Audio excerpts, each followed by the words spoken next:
still merely a man. However, I, mired in endless pain, have matured and become much more than a man. Yes, I've grown from a man to a god.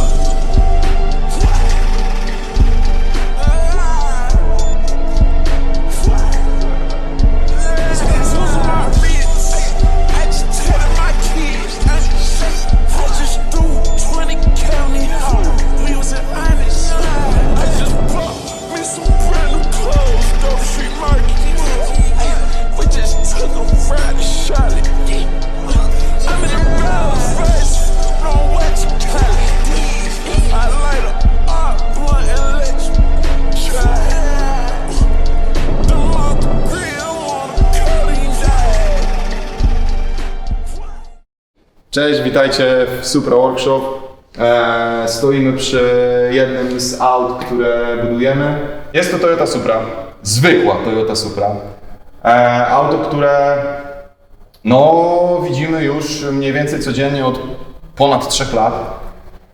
Projekt najdłuższy, najbardziej skomplikowany, najbardziej wymagający. Auto, które jest marzeniem jeszcze nie do końca spełnionym, ale czymś, co jest jakby wynikową tego, co robimy. Można powiedzieć, że na ten moment jest to jakiś taki pik naszych możliwości. Myślę, że długo ciężko będzie to przebić.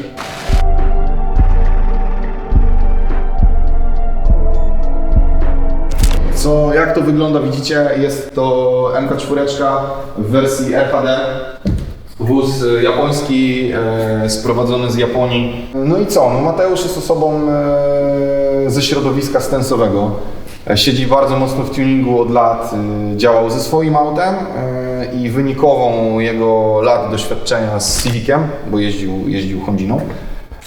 Miało być przelanie całej wiedzy, umiejętności, wizji i też świadomości. Jest to mega świadomy gość, jeśli chodzi o tuning JDM-ów, w taki ultimate projekt jego życia.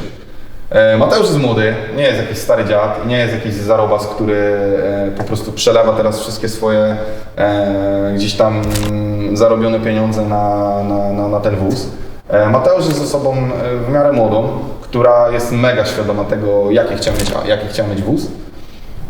No i ja osobiście bardzo dużo się od Mateusza nauczyłem, jeśli chodzi o konsekwencje w działaniu, o to, jak powinna wyglądać wizja auta, projekt, skupienie tego w okolicy, powiedzmy, wybrania części, kolorystyki, konsekwencji w dążeniu do tego projektu i finansów, które patrząc na ten samochód można łatwo podsumować, wiecie, tytułem, że ten wóz jest niebotycznie drogi, jak na to, jaką jest bazą, ale podsumowanie tych wszystkich części, tych składowych, które tworzą projekt, daje pogląd na to, że tu po prostu biedy nie ma, ale nie mówimy o kasie.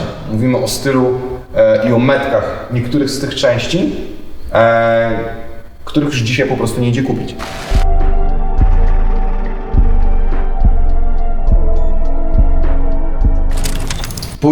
Pójdźmy może gdzieś tak do przodu tego auta, opowiemy, co tutaj w ogóle się dzieje i od czego zaczął się ten projekt. Ja lata temu, to był gdzieś rok 2018-19, mocno działałem na naszej lakierni, od którego się gdzieś tam moja zajawa motoryzacyjna zaczęła. I na forum rejsizmowym otworzyłem wątek odnośnie lakierowania niekonwencjonalnego, czyli gdzieś tam pokazania ludziom, że takiego elementu akrylem w garażu to jeszcze nie jest lakiernictwo. I powrzucałem tam trochę takich fajnych rzeczy, które robiliśmy z autami, z felgami, z pokrywami zaworów, czyli to, co wtedy byłem w stanie zrobić. No i Mateusz odezwał się do mnie w 2017 roku. 2017, czyli ten post już był szybciej, sorry. Ile u mnie kosztuje polakierowanie auta? Odpisałem mu, siema, słuchaj, a w ogóle skąd się wziąłeś? Nie znamy się, kim jesteś, co i jak? Bo wtedy gdzieś tam każda osoba była dla mnie gdzieś tam nową przygodą, nowym kontaktem, nową zajawą, żeby złapać gdzieś jakiś taki wspólny vibe. Dzisiaj też tak jest, natomiast ilość osób już jest tak duża, że trzeba czasami też oddzielić życie prywatne, towarzyskie od pracy. Natomiast jeśli chodzi o Mateusza, powiedział, że znalazł mnie na rejsizmie, znalazł temat z lakierowaniem samochodów i chciałby zapytać, ile kosztuje pierdolenia Supry. Wtedy jeszcze w kolor 1A1 grafit, nie pamiętam po nazwy, sorry. Odpisałem mu, że od 10 koła. No i tak było. I rzeczywiście 10 koła za lakierowanie auta wtedy to była cena logiczna i normalna i tak już wysoka. Mówili, że jesteśmy drodzy. Dzisiaj jak na to patrzę, generalnie mam niesamowitą bekę, bo 10 koła to jest w sumie prawie każdy z tych elementów jest warty więcej niż 10 koła. W każdym razie odpisałem mu: Mateusz, słuchaj, zrobimy Ci to auto, spoko, w ogóle jaka jest Twoja wizja. Wtedy jeszcze też miałem sam Suprę, więc chciałem poznać jakie będzie inne auto, powiedzmy w miarę niskie w Polsce, bo ja miałem Suprę w 2014 roku i to była pierwsza taka, wydaje mi się, niska Supra. I mówię: o fajnie, inny ryj zrobi podobną Suprę, w ogóle jeszcze miała być na turbie, mówię: super. I Mateusz rzucił temat Redoxa. Mówię: wszyscy mają Redoxa, bo wtedy tak było, bo wtedy w tym 2016, 15, 17 roku Wheelbeats albo tam inny, że tak powiem, inna firma, która kopiowała Redoxa w Anglii, to pizgali tego na potęgę. Zderzaki Redoxa były tańsze niż seryjne, więc no taki trochę Redox, no nie. Natomiast dodał przedrostek Ori. Jak Ori Redox? To jeszcze idzie w ogóle kupić? No i tak, i mamy Ori Redoxa, czyli mamy w ogóle wody, które dla mnie były świętym gralem. Było czymś, czego ja nie widziałem na oczy, uważałem, że nigdy tego nie zobaczę. Pamiętam filmy Maxa Orido, czerwona Supra p***ająca po japońskim toge. さあ持ち主の走りをとくとご覧あれ。これとダップドリフトでしょ。肉だけで550馬力を受け止めながらもコントロール性は高そう。スーパーってやっぱすごいんだ。 Mówię: ja p***ole w ogóle, co tu się dzieje? Nagle okazało się, że to ma wjechać do mnie na warsztat. Mówię: wow, mamy 2017 rok, tak? Gadka szmatka przez 2 lata. Taka, lightowa, na zasadzie, wiecie, poznania się, wykminienia zajawy. Mateusz też mówił, że ten projekt będzie wieloletni, że on go planuje, że on zbiera części, zbiera hajs, robi rozeznanie, robi kosztorysy. Myślę sobie: wow, jeśli gość w 2017 roku planuje, że wyjedzie nim na rejs w 2019, bo taki był plan. Typ siedzi i planuje wyjazd za 2 lata. Ja w styczniu wiedziałem, że w sierpniu już będę drugi raz moje auto lakierował ze zmianą koloru. Mówię: ale jest konsekwentny, szanuję go. No i co? Mamy 2022 rok. Auto nadal nie jeździ. Nadal jest w polu. Ale w jakim polu? No to nie jest ściernisko, to jest po prostu dojebana działka w centrum Warszawy, bo powiem wam szczerze, że to, co zrobił Mateusz wyborem części i to, w jaki sposób pokierował tym projektem i na jakie części się zgadzał, to po prostu łeb jest r***any.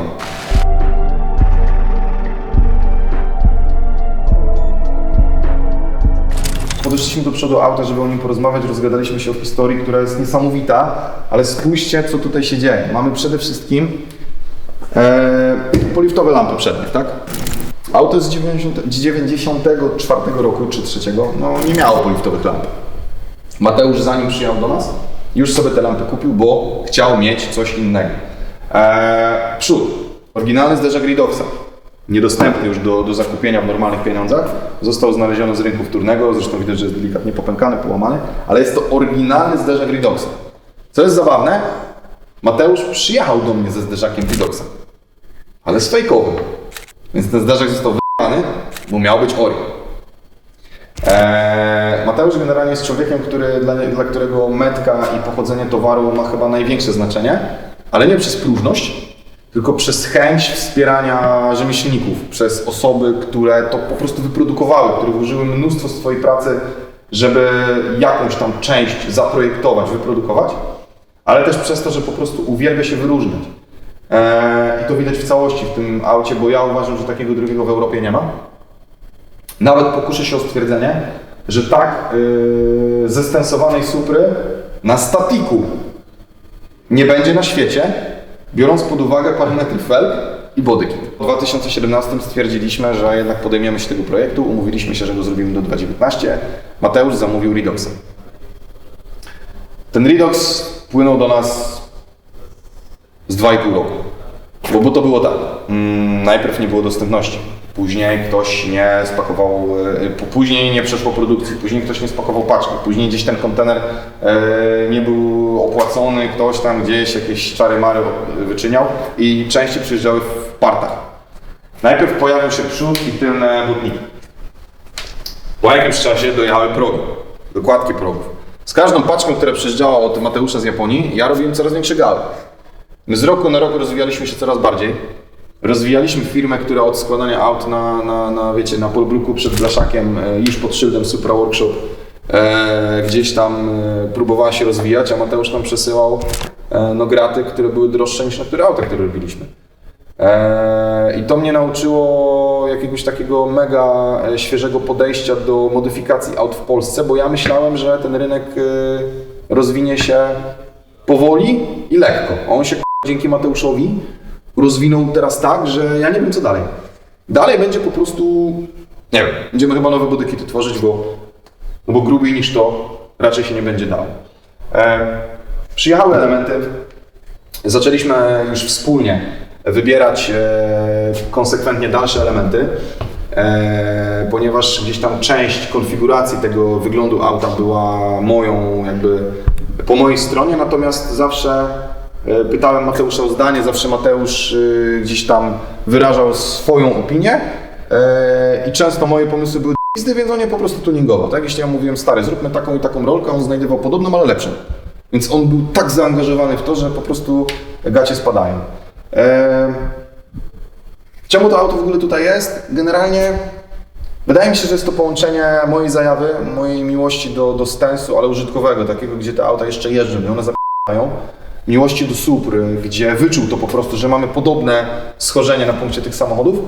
No i połączenie tego, że mamy naprawdę dobrą lakiernię i uważam, że potrafimy naprawdę fajne cuda zrobić.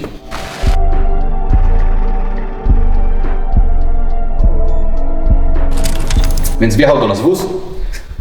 Po 2 latach gadaninki wjechał do nas na początku lipca 2019 roku z projektem, z jasnym projektem 3-letnim. To auto miało być na Ultrasie w 2022 roku. Dzisiaj Ultrasie, wtedy jeszcze Racizmie. Ja wiedziałem w momencie przyjęcia tego auta, że mam na niego 3 lata. Miękkie gacie, nie? No generalnie wpadamy na to, pyk, pyk, mówię, ty na 2,21 pojedziesz. No dobra, mamy listę działań. Mateusz chciał zrobić najczystszą, najładniejszą, najbardziej dopracowaną Suprę w Polsce, jak nie w Europie.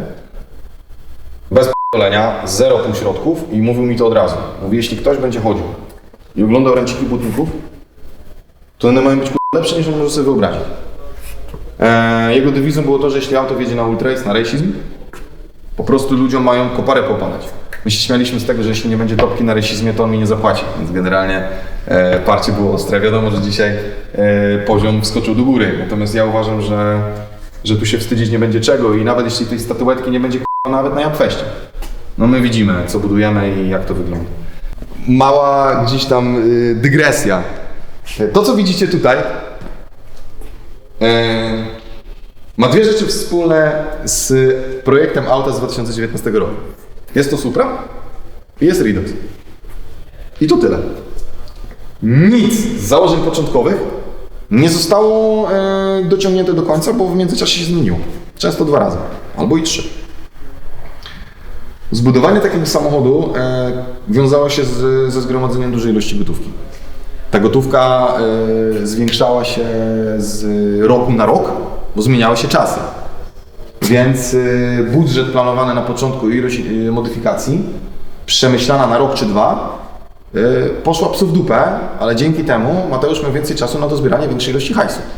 Więc jeśli na początku projektem było stworzenie fajnego, czystego Redoxa na fajnej feldze, które będzie zapierdalał i miał z 350 koni, wizja padła, ale dzięki temu stworzyliśmy to.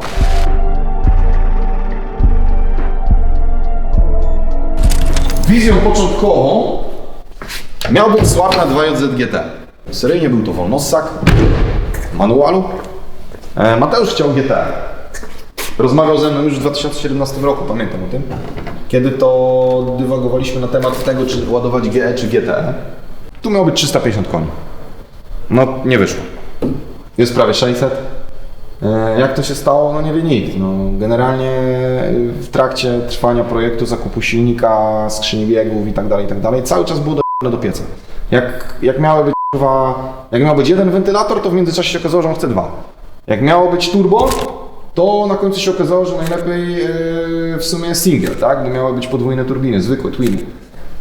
Miało być BPU+, jest elektroniczna przepustnica EMU Black, ALS i generalnie strzelanie ze wszystkiego, co się da. Dzisiaj, czy był to dobry pomysł? Uważam, że tak, bo wygląd tego samochodu krzyczy naprawdę głośno i pod maską nie mamy się czego wstydzić. Na razie jest to wygląd roboczy, bo nie mamy jeszcze polakierowanych dekli, nie mamy polakierowanych wszystkich elementów aluminiowych, nie mamy zrobionego clean looka typowego, jeszcze chłodnice będą zmienione lub zabudowane.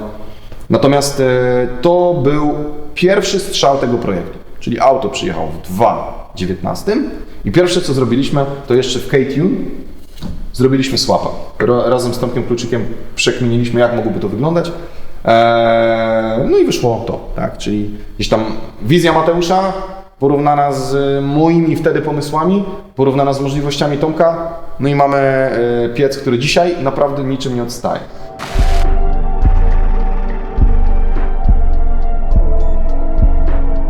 Oprócz swapu i oczywiście redoxa, Mateusz chciał odświeżyć podłogę. Odświeżyć. Pół roku? Rozebraliśmy ją do ostatniej podkładki, do ostatniej śrubki, do wszystkiego. Tam nie było generalnie nic. Zrobiliśmy to, ja już tak się śmieję, po mateuszowemu, nie? Generalnie, czyli rozjechaliśmy wszystko do zera, piasek, proszek. Zrobienie wszystkiego od nowa. Mateusz mówi, robić to tylko tak. Zajebiście, props, mega szanuję znowu. Nauczył mnie tego, żeby jeśli robić taki projekt i też to przekuwam później na innych klientów. Jak to bez gaci, jak chcesz robić po łebkach, to nie rób w ogóle. Wszystkie wahacze, wózek, mocowanie dyfra, stabilizatory, wszystko regeneracja lub poliuretan żółty. Czarny proszek, cała podłoga zakonserwowana, znaczy oczyszczona, oszlifowana, epoksyd, konserwacja, czarny lakier. To perfekcyjnie. Po 1,5 roku pracy mieliśmy auto zesłapowane. Z heblem Winwooda, 6 tłoczków przód, 4 tył, bo oczywiście w międzyczasie, no przecież jak miało być 350 koni, pohamowałoby seryjnie. Jak ma prawie 600, no nie no, trzeba coś zrobić z hamulcem, więc znowu po mateuszowemu doliliśmy do pieca, tak naprawdę on przecież nie będzie zakładał jakichś tam ZR18, więc Willwood, tak. Mateusz, szanuję. Co dalej? Po 1,5 roku się spotkaliśmy. Czyli w 2021 roku Mateusz przyjechał na 3-4 godzinki, pomachałem mu kluczykami i pojechał w chuj.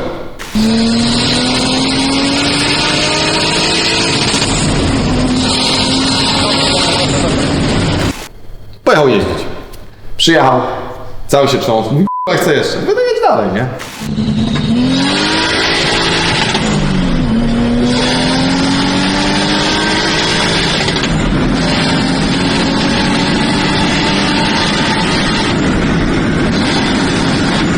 Pojechał dalej jeździć. Wrócił, mówi, muszę się tym nacieszyć, bo ja wiem, że za tego auta nie będę widział roku. Pojeździł, postrzelał, ponapierdalał z ALS-a, no generalnie pojarał się.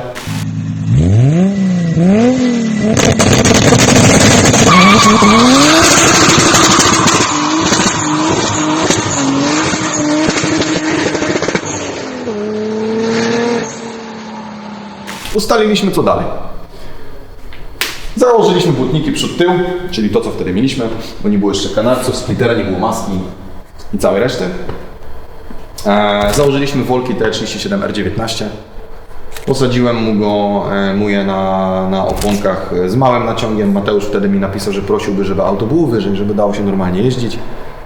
Prosił, żeby opona była trochę wyższa, żeby jednak nie było takiej lipy, że ujdzie karbonowe splittery Redoxa.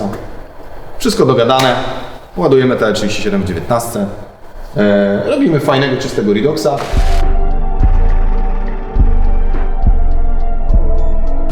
Pojawiły się problemy z dostawą wody, więc auto stało kilka miesięcy. A jak człowiek ma za dużo wolnego czasu, no to mu odpierdala. Nie wiem, czy teraz odpierdoliło mi, czy Mateuszowi, nie jestem w stanie określić. Ale połowa roku 2021 to było rozpoczęcie szukania felg T37 na Centerlocku. Czyli szukaliśmy w Japonii albo magnezowych rejsów, albo T37 na Centerlocku. Były, ale chuj parametry. Później pomyśleliśmy, no to niech nam wyprodukują. Napisaliśmy do Volka. Nie zrobił. No to mówimy, dobra, no to to robimy wzór Volka custom. Szukanie firm, które w Polsce nam wykonają rotor, które to policzą. Musiało być to bezpieczne, musiało być to podbite, musiało być to legalne. No nikt. Znaleźliśmy firmę w Stanach, która robi zajebiste felgi. Znaleźliśmy sobie parametry, dogadaliśmy wszystko, mieliśmy dogadane felgi za 18 koła brutto, złotówek. Miał to być TE37 Look na Centerlocku. Zajebiście, wszystko klepnięte, dogadane. Idziemy w to. No i to. Przyszło info od kumpla. Nie chcesz kupić? Takie miałem gałę. Takie kurwa. Mówię, co to jest? Mówię, nie mów, że to jest LMGT2. Mówię, co to jest za podnieba, jak to jest poskręcane? No nie, no, zrobił zdjęcie od środka, zrobił od zewnątrz. Nizmo LMGT2. Fabrycznie w 17. Steplik na 18. I parametry. 18 razy 14 z tyłu. 18 razy 12 z przodu. Wszystko na ET między minus 40 a minus 50. Było to założone do S3 w pandemię, czy na Rokecie i generalnie wystawało, więc typ chciał sprzedać. Nikt tego nie chciał kupić, bo gdzie to zmieścić? No to już są naprawdę parametry. Generalnie parametry są grube. Natomiast połączenie low diska plus niskiego ET, no sorry. Grubo. No i mówię tak, ja wtedy byłem na etapie szukania auta dla siebie, mówię, może bym zrobił coś głupiego. No ale że z Mateuszem mieliśmy fajny kontakt, mówię, pato, następnie. O kurwa, to dla mnie? A ja w ogóle, wiecie, jakby, no nie, no są do kupienia, a co? Ile to? No było tam w złotówach, nie wiem, gdzieś około 15 000 wtedy. Mówię, 15 koła. Kurwa, bierzemy? Znak zapytania. Mówię, co za ty? Przecież dopiero 1,5 miesiąca straciliśmy na dopracowywanie felg na zamówienie. Mówię mu, Mateusz, trwało tydzień, wymati. Kurwa. To jest 4 na 114. To ma kurwa 14 cali. I to jest 18. A przypominam, my potrzebujemy 5 na 114, 19 i 10,5. Czyli kurwa nic nie pasuje. Co powiedział Mateusz? Bierzemy.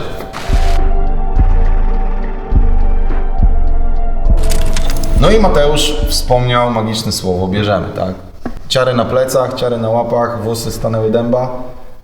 No mówię, wow, LMGT2 jeszcze w takiej specyfikacji jest grube jaranko.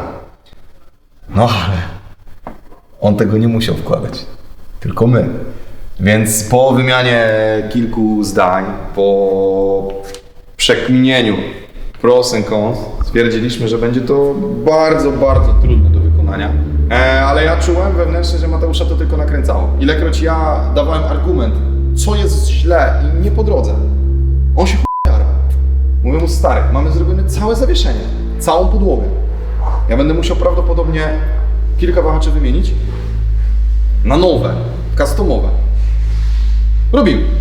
Będę musiał prawdopodobnie pociąć to wszystko, co zrobiliśmy z tyłu. Ten cały stelaż był tu pod redoxem. Jest wyspawany stelaż, ale wiadro we 30 kiedyś u Mospinka.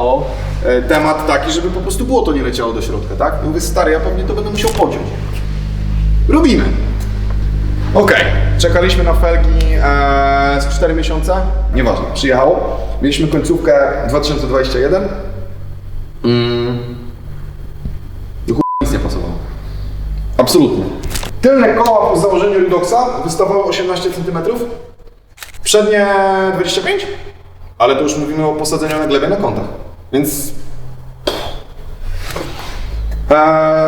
dobór opon, rozbieramy zawias, tniemy.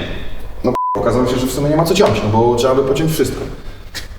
CNC71, polska firemka, która przyszła z pomocą, zaczęliśmy projektować customowy zawias. To było w styczniu tego roku, czyli po przymierzeniu felg, kiedy czekaliśmy na resztę też elementów Redoxa, bo to też się cały czas działo, przymierzyliśmy je, zobaczyliśmy, czy wejdzie zacisk, nie wszedł. Zobaczyliśmy, czy wejdzie z tyłu zacisk, nie wszedł. Zobaczyliśmy, czy koła nie wystają. Wystawały jak syn? Mogła być tylko jedna decyzja.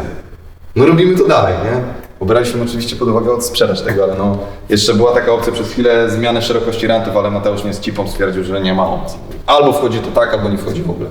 Kurwa, co za gość. I co? Zrobione podwozie. Zrobione engine. Skrzynia jest z M3 E46. Zrobione air-capsy, z którymi już przyjechał wcześniej, czyli system podniesienia auta o te 3 czy tam 4 centy do góry, żeby przejechać przez próg zwalniający. Mamy kupę gratów, które można by poskładać w kupę w zajebisty samochód, gdybyśmy tylko mieli normalne felgi. Mówię, Mati, słuchaj, pół roku w jak nic. Mówię, na 100% stracimy pół roku, żeby to wszystko poogarniać. Ja myślałem, że w lipcu my będziemy mieli auto na lakierni. Tu ci psikus. Okazało się, że przerobienie całego zawiasu to nie były kambery, bo miały być 9 stopni, czy 10. 12 wahaczy. 12 wahaczy jest nowych, to nie jest zestaw kupiony z Chin, który pocięliśmy na kawałki i poprzerabialiśmy. Tu został zrobiony pełen custom. Naprawdę chłopaki stanęli na wysokości zadania. Zrobiliśmy 2 prototypy, które zostały do nas wysłane. My tworzyliśmy sobie z płaskowników jakieś wahacze poprzeczne, żeby to połapać. 3 razy wymienialiśmy opony, bo oczywiście to, co zrobili Dayfita, wyliczyliśmy, okazało się po prostu bzdurne, bo to był taki kartofel. Na koniec lipca dostaliśmy wszystkie wahacze. Górny, kamberowy. Dolny, który został skrócony względem serii 12 cm, żeby wcisnąć koło do środka. Co za tym idzie? No drążek kierowniczy jest już tak krótki, że nawet nie ma gwintu. Więc trzeba będzie to wszystko kupić inne i przerobić na troszkę inne mocowanie. Oczywiście tu jest to pocięte i pospawane na sztukę, żeby w ogóle chciał skręcać. No i dolny stabilizator, no bo nie ma na niego miejsca w ogóle. Tył grubo. Dolny wahacz jest skrócony też chyba o 6 albo 8 cm. Górny kamberowy jest z zupełnie inną geometrią. Musieliśmy zmienić mocowanie amortyzatora, podnieść je, zmienić pochył całego Amora względem auta. Co za tym idzie, sprężyny, które były idealne, dobrane do posadzenia auta na glebie, już były za długie o 6 cm. Trzeba było to przerobić. Oczywiście stabilizator leży gdzieś tam na złomie, no bo nie ma na niego miejsca. I co? No weszło to. Włożyliśmy nawet zacisk. Musieliśmy trochę potańczyć ET i gdzieś tam dystansikami, żeby to połapać do kupy. Cały czas jesteśmy na 4 śrubach, a tak naprawdę na jednej, bo oryginalne piasty w Suprze mają 5/114. Fela jest na 4/114. 3 opcje. Pierwsza, zaspawujemy oryginalne otwory, robimy nowe. No nie w nizmu. Opcja druga, przerabiamy zwrotnicę z piastami Supry. Opcja trzecia, dystanse z zmiennym rozstawem, no nie da się. Na ten moment mamy to złapane na jednego pilota, trzyma to pierścień centrujący. To jest temat do pomiarów, zanim zaczniemy przerabiać zwrotnicę i piasty. W przyszłym tygodniu prawdopodobnie wrzucimy je do piachu. Dlaczego? Bo ja do zeszłego czwartku nie miałem pewności, że te felgi tu zostaną. Bałem się 3 rzeczy. Po pierwsze tego, że koło nie zmieści nam się w Redoxie w tym wymiarze. Bo to jest ogromny balon, tego może nie widać, ale to jest ogromny balon. To jest o kilka centymetrów szerzej niż 19 na wysokim balonie. Bałem się, że to nie będzie się tu mieści się. Drugą rzeczą, o którą się bałem, że nie pozwoli nam geometria zawieszenia na tak mocne schowanie. że w którymś momencie, kiedy będziemy to koło chować, to jeden z wahaczy poprzecznych już nie będzie miał regulacji, że trzeba będzie wyciąć jego mocowanie z wózka i przerabiać. Trochę grube modyfikacje jak na Suprę, ale udało się. Wybraliśmy półosie będą customowe, są już zamówione, będą dużo krótsze. Zmieściliśmy zacisk. Z przodu baliśmy się o to, że nie będzie skręcać, ale będzie skręcać. Nie w pełnym zakresie, 90 kilku procentach. Zrobimy jakieś tam ograniczniki.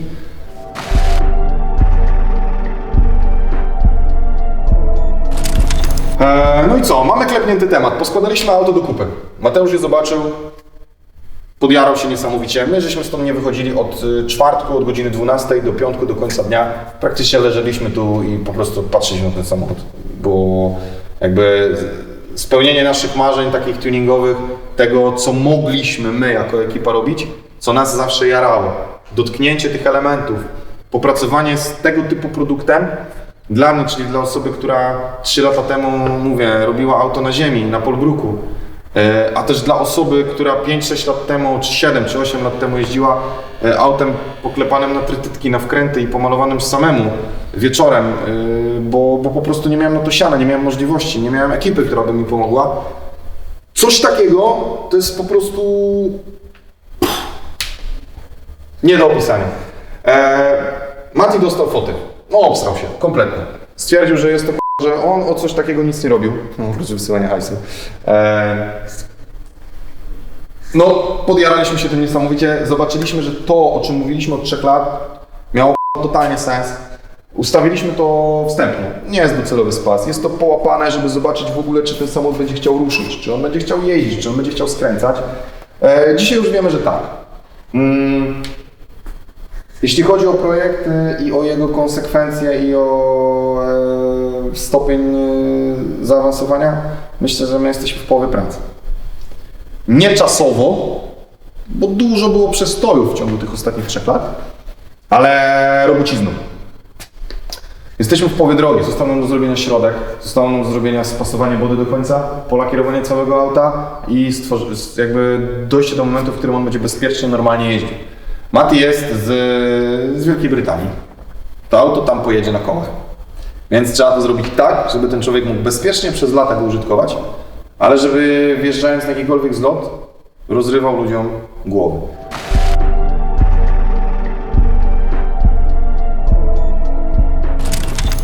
Musimy dokończyć poprawki po Ridoxie, po prostu po firmie, która wykonała body, bo są konkretne marki w miejscach, w których trzeba to poprawiać.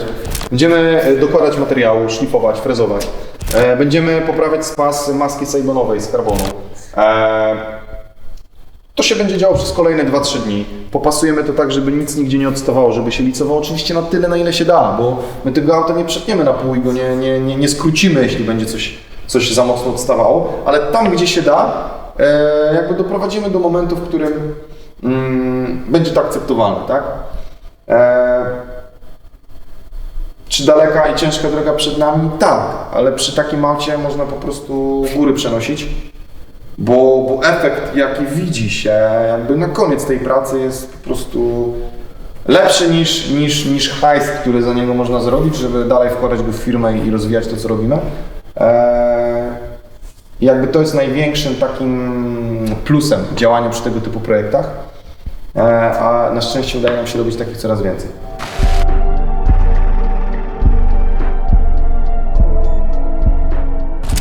Tył. Spoiler. No przecież nie będzie TRD, nie? Mateusz mówi, no nie, no grubo. Wyszukał spoilerki, które były na Suprach, znalazł Supry, które mu się podobały najbardziej, odnalazł nazwy tych spoilerów, wszedł w katalog i wybrał ten o stopień szerszy. Mamy tutaj skrzydło APR. Pamiętam modelu. Mati mi ostatnio wysyłał, oczywiście zapomniałem. Fajny temat, bo idealnie nam się zgrał, zlicował nam się z licem Felg. Bardzo dobrze to wygląda.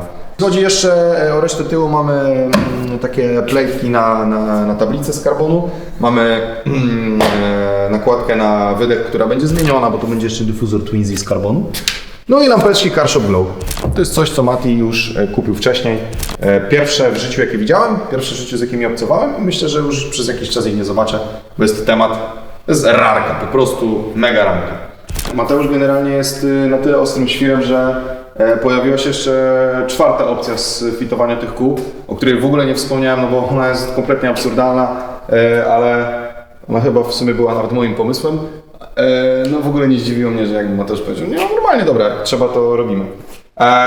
No bo Redox jest overfenderem nakręcanym na błotniki, jeśli chodzi o tył. Przód jest całym błotnikiem. Przód poszerza dość mało, nie wiem, kojarzę, że to jest gdzieś około 3 centów, tył może do 5, chociaż też mogę się mylić. No i stwierdziliśmy, że jeśli się nie da położyć tych felg, nie pozwalają nam na to wahacze, nie chcemy robić tak dużych kątów i tak dalej, no to potniemy Redoxa, nie? Po prostu ponacinamy go, zrobimy mu nowy kształt, zrobimy mu delikatną łezkę, zmienimy trochę kąt padania błotnika, bo niestety Redox zrobił manewr taki, że z oryginalnych błotników Supry jakby je tylko rozciął i przeciągnął na bok, a nie zmienił kąta podania błotnika.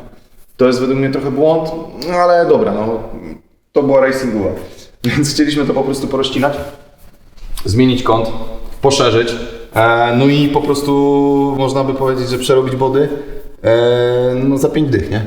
Ale na szczęście udało się to zmieścić, bo ja chyba nie miał serca, żeby tego ciąć.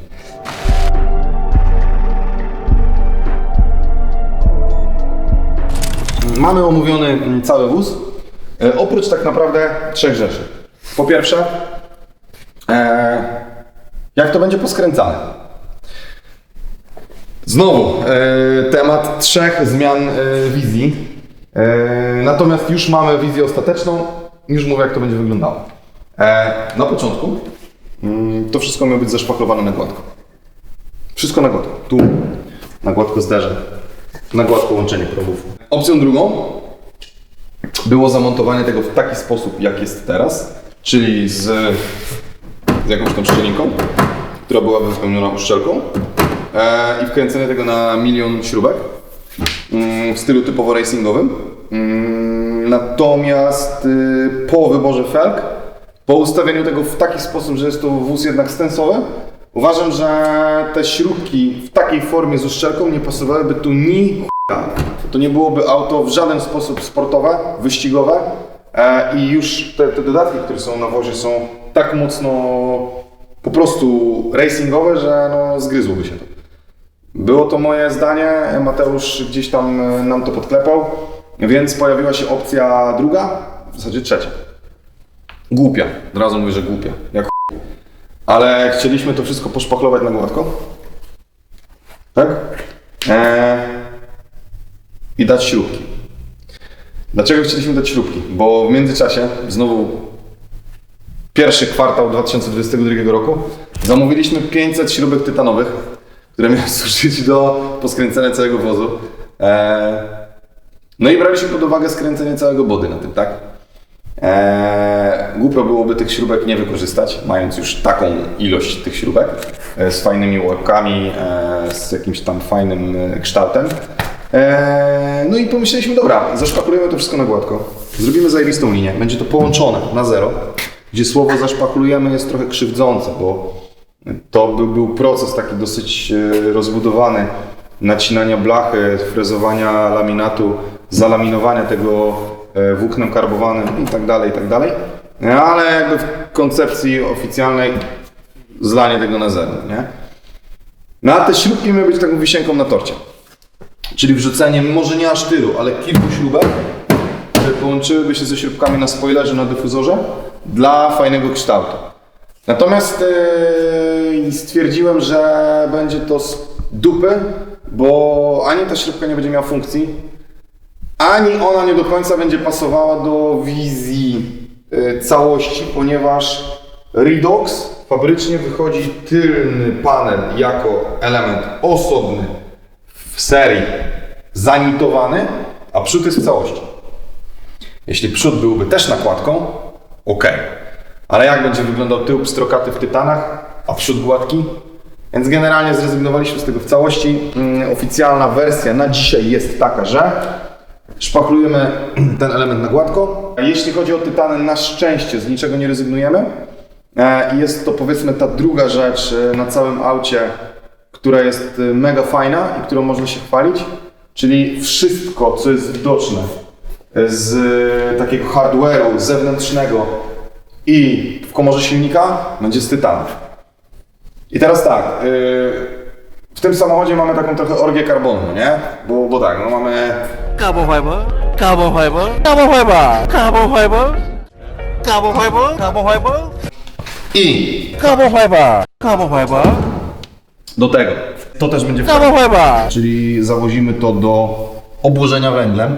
Nie będziemy tego robić na zasadzie odbijania jakiejś formy i robienia elementów z karbonu, no bo to jest oryginalny Redox, więc po prostu to obłożymy. Już wiadomo, że się hejty pojawią, że okładane węglem, ale będzie to obłożone po prostu węglem naturalnym. Dalej, cały dyfuzor Twin Z, który będzie z tyłu, będzie też z węgla, tak samo jak nóżki spoilera. Całe wnętrze, czyli generalnie wszystko co we wnętrzu jest plastikowe, a nie gumowe, będzie w węglu. Fotele Recaro CS, plecy będą z węgla, cała deska z węgla. Klamki, obudowy klamek, listewki wejściowe, a połączenie węgla z tytanem będzie stanowiło, wydaje mi się, takie idealne połączenie tego, jakby takiej kropki nad i. Te kilkaset śrubek, które zostało zakupione, będą skręcały węgiel na całym aucie, plus wszystko, co jest pod maską. Czyli sety do wastegate'a, sety do kolektorów ssącego i wydechowego, mocowanie przepustnicy, śrubki mocujące amortyzatory, rozpórka prawdopodobnie będzie tytanowa na wzór TRD, jeszcze jej szukamy, czy damy radę ogarnąć, bo jest bardzo słaba dostępność. Jeśli chodzi o zewnątrz, hardware Nismo będzie w tytanie, te śrubki już nawet gdzieś tu mamy, musiałbym ich poszukać. Zaciski będą polakierowane z tytanowym napisem. No i wszystko dookoła, tak? Spoiler, mocowanie dyfuzora, wszystkie elementy, gdzie widać śrubkę jakąkolwiek, będzie ona zastąpiona na tytan. No i tu mamy też taką znowu ciekawostkę. No nie mamy kija do maski, no nie? No bo... nie wiem, zgubiłem go, może go sprzedałem, nie pamiętam. Dzwonię do Mateusza, mówię, ty słuchaj, bo jest akcja taka, że jakby no nie mamy kija do maski, nie? Akurat Mateusz był dostępny. Ja mówię, dawaj, może weźmiemy jakiś tytanowy już, nie? No bo jakby...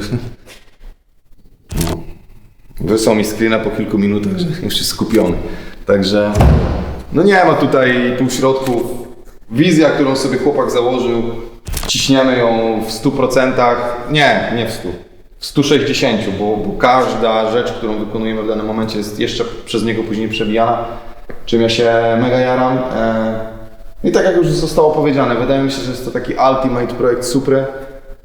Ja osobiście, jeśli robiłbym ten samochód dla siebie, nie wiem, co bym zmienił, bo wszystkie pomysły po drodze, które miałem, które mi wpadały do głowy i były według mnie słuszne, zostały tutaj zaakceptowane i wykorzystane.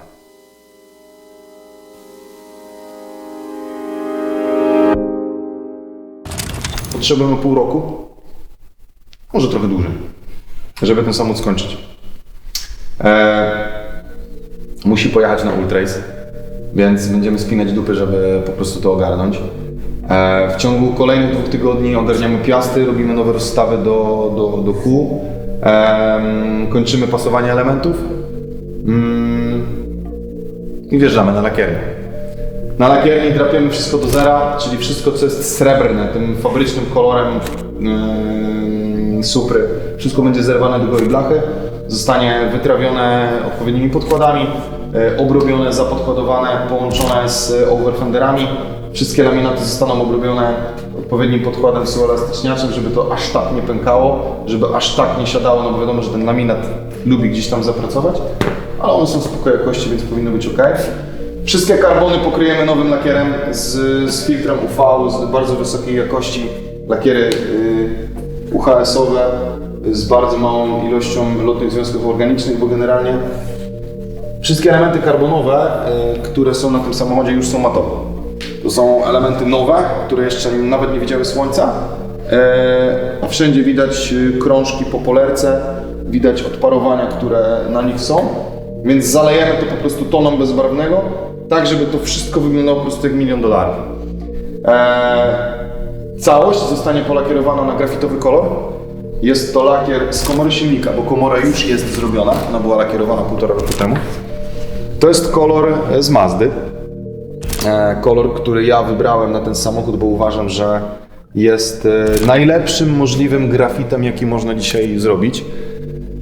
Jest to jedyny, wydaje mi się, musiałbym poszperać.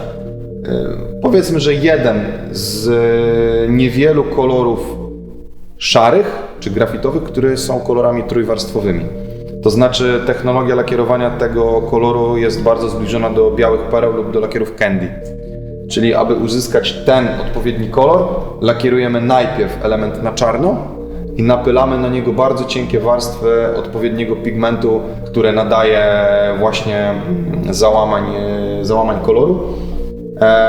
Będzie auto polakierowane na 2 lakiery bezbarwne, czyli dokładnie tak samo jak komora silnika. Można zobaczyć, że jest to tylko komora, ale ona jest rozlana po prostu w taki sposób, żeby załamania koloru, załamania tej perły były jak najbardziej widoczne. Jest to system tak zwanego międzyszlifu, czyli całe auto po lakierowaniu zostaje odstawione na około 2 tygodnie, najlepiej na słońce. Po 2 tygodniach lakierujemy go znowu, ale samym czystym bezbarwnym. Tym sposobem po pierwsze niwelujemy wszystkie mikro niedoskonałości, które się podczas procesu pojawią. Po drugie nakładamy kolejną warstwę lakieru, która po pierwsze będzie izolacją UV, a po drugie daje nam łatwość w kolejnych korektach lakieru przez 10 lat.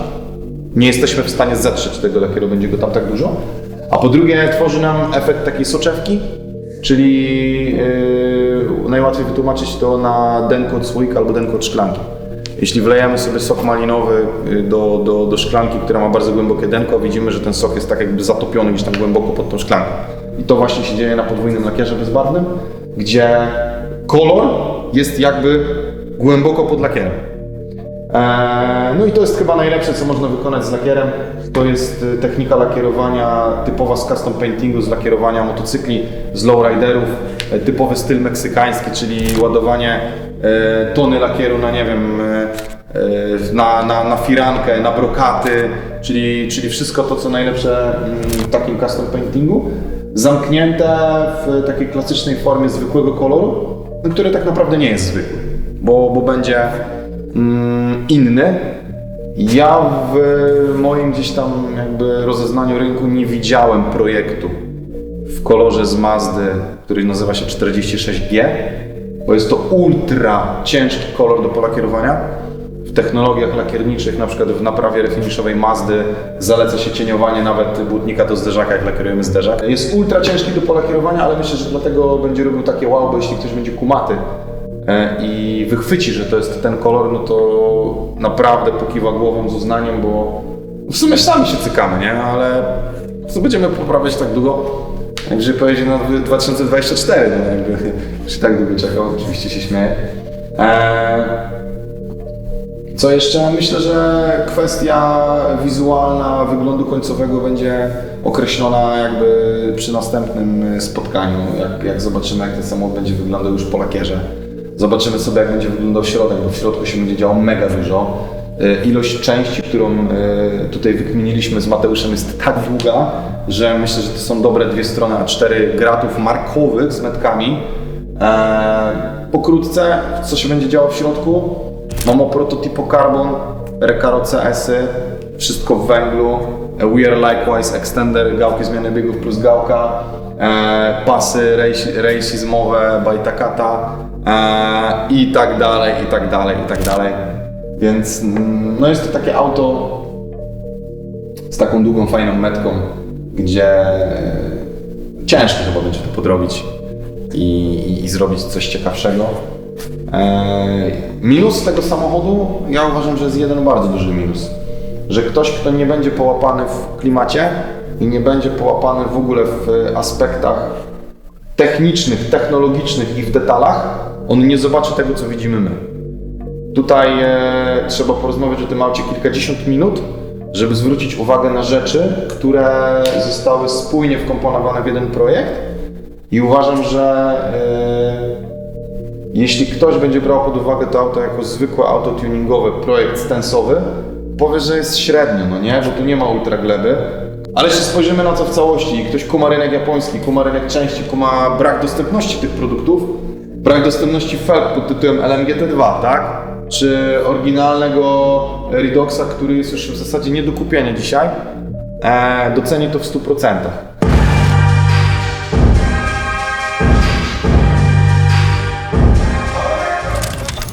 Wisienka na torcie.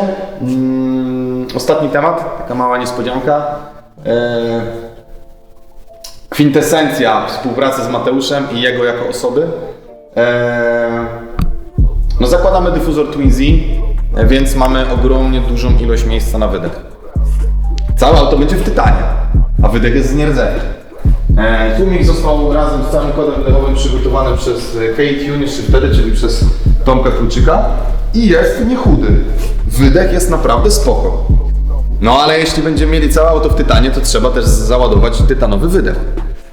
Okazało się całkiem przypadkiem, że Max Orido, czyli twórca Redoxa, człowiek, który zaprojektował ten bodykit, który go odbijał, który sprzedawał pierwsze kopie, stworzył limitowaną do 300 sztuk serię układów wydechowych typu cutback z tytanu palonego, ze swoją plakieteczką, gdzie ten wydech został wykonany, przez kogo i który jest to numer z kolei. Więc Mateusz napisał bezpośrednio do Nenguna o stworzenie pozycji na sklepie tego wydechu, bo nawet jej nie było. Więc Nengun wrzucił wydeszek na stan. Zamówili go od Maxa z dopiskiem, że Mateusz bardzo, bardzo chciałby otrzymać na wydeszku permanentny podpis twórcy, jako mega fan jego pracy. Na potwierdzenie wysłał fotkę swojego auta jakby in progress, żeby było wiadomo, że nie jest jakiś tam chłopak z pierwszej łapanki. Wydeszek jutro rano będzie u nas, więc no jest jaranko i myślę, że to jest taka mega kropka nad i tego wszystkiego, co się z autem dzieje, bo to już trzeba mieć finezję i polot, żeby próbować dopełnić projekt, który mogłoby się wydawać, że już się wylewa poza szklankę. Wydech stworzony przez tego samego człowieka, który zaprojektował bodykit 10 czy tam 12 lat temu, tak? Dla mnie game over.